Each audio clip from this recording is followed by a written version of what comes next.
Luke, chapter 13. Now he was teaching in one of the synagogues on the Sabbath, and behold, there was a woman who had a spirit of infirmity 18 years, and was bent over and could in no way raise herself up.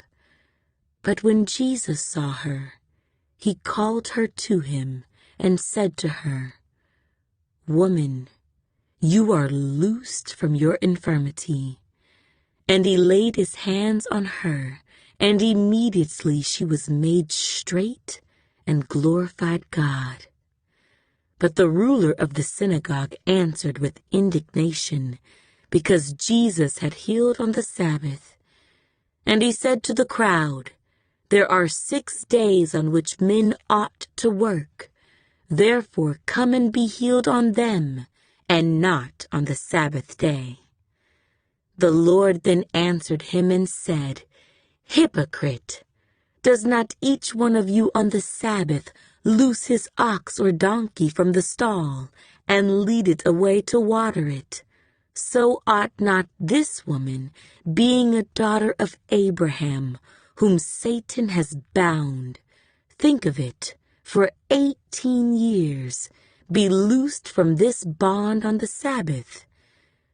And when he said these things, all his adversaries were put to shame, and all the multitude rejoiced for all the glorious things that were done by him. Then he said, "What is the kingdom of God like? And to what shall I compare it? It is like a mustard seed, which a man took and put in his garden, and it grew and became a large tree, and the birds of the air nested in its branches." And again he said, "To what shall I liken the kingdom of God? It is like leaven, which a woman took and hid in 3 measures of meal, till it was all leavened." And he went through the cities and villages, teaching and journeying toward Jerusalem. Then one said to him, "Lord, are there few who are saved?" And he said to them, "Strive to enter through the narrow gate, for many, I say to you, will seek to enter and will not be able.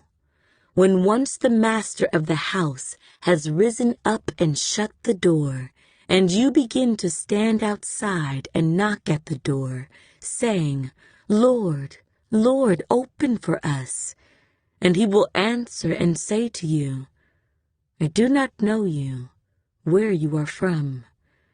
Then you will begin to say, 'We ate and drank in your presence, and you taught in our streets.'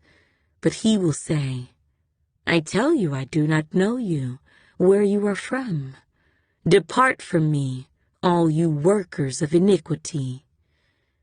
There will be weeping and gnashing of teeth when you see Abraham and Isaac and Jacob and all the prophets in the kingdom of God, and yourselves thrust out. They will come from the east and the west, from the north and the south, and sit down in the kingdom of God. And indeed, there are last who will be first, and there are first who will be last."